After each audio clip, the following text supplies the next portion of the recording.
اختار هذه القصة بالذات من قصص يوسف إدريس ليه؟ وكانت تجربته كان فيها ايه بالنسبة لعملها في الاتحاد السوفيتي؟ هل كان في ذهنك الجمهور السوفيتي ولا كنت بتعمل فيلم لنفسك ولا للجمهور المصري؟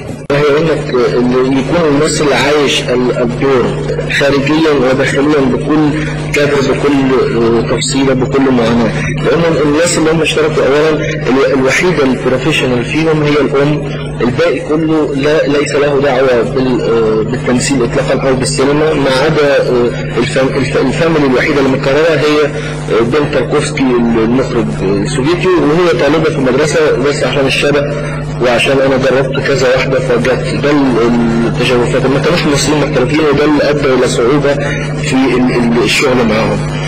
ده اللي بتمنى ان هو مع ممثلين محترفين، اعتقد ان انا هيبقى ده اسهل بكتير، لان برضه الاحتراف بيدي نوع من اللغه المشتركه اللي ما تحتاجش لاضعاف المجهود اللي ببذله لشرح اشياء بسيطه المفروض ان الممثل يعرفها، الف ب تمثيل.